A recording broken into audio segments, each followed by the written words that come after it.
Hello friends, मैं engineer Dinesh. दोस्तों, मैंने शिक्षा जगत में क्रांतिकारी परिवर्तन लाने के लिए दो शब्द सुझाए। पहला सेग्रीगेशन और दूसरा रेप्लिकेशन। ये आज से नहीं, पिछले 30 सालों से मैं चिल्ला चिल्ला के बोल रहा हूँ।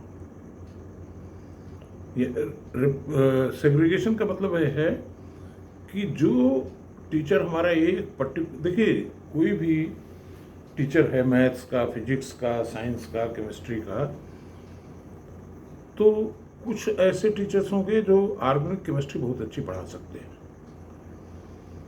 कुछ ऐसे होंगे जो इनऑर्गेनिक बहुत अच्छी पढ़ाते हैं।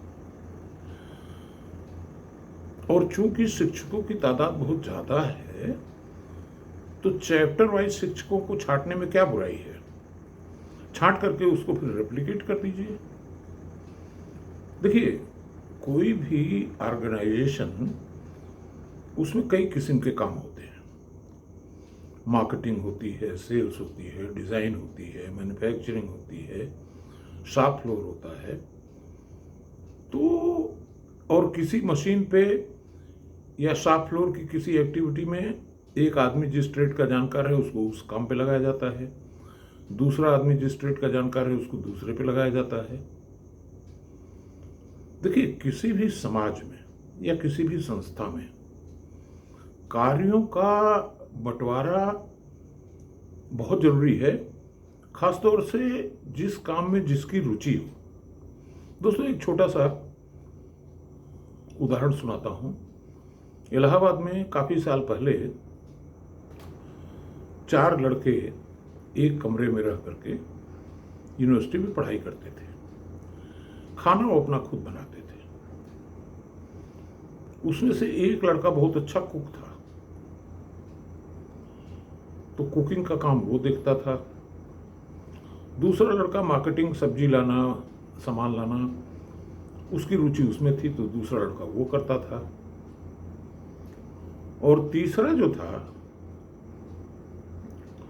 वो खाना परोसता बहुत बढ़िया था, तो खाना वो सर्व करता था। और जो चौथा लड़का था, वो खिचड़ी भी नहीं पका सकता था, तो उसको बर्तन मांजने का काम सौंपा गया, और बर्तन की सफाई बहुत बढ़िया करता था।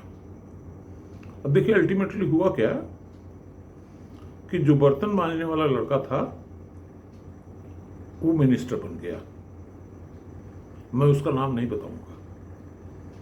और ये जो तीनों थे, कुकिंग वाले, मार्केटिंग वाले, उसमें एक डॉक्टर बन गया, एक इंजीनियर बन गया और एक आईएएस बन गया।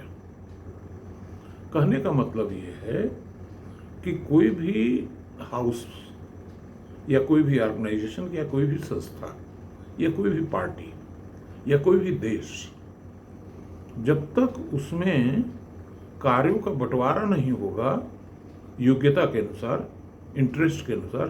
देखिए, जर्मनी की जो शिक्षा प्रणाली है, उसमें हाई स्कूल के बाद वो स्क्रीन करते हैं कि कौन किस लायक है, उसको उधर भेजते हैं। तो मेरे हिसाब से कार्यों का बंटवारा ही, पुराने जमाने में कार्यों को बंटवारा इस तरह किया गया, उसको वर्ण नाम दिया गया। कौन सा काम कौन वर्ण करेगा। अब ये जरूरी नहीं है कि एक जाति का लड़का है, उसका बेटा भी उसी काम को करे, कोई जरूरी नहीं है। जिसके उसमें दक्षता है, जिस काम में रुचि है, वो करे। इसलिए वर्ण व्यवस्था को हमें इस रूप में लेने की और अडॉप्ट करने की जरूरत है। Thank you.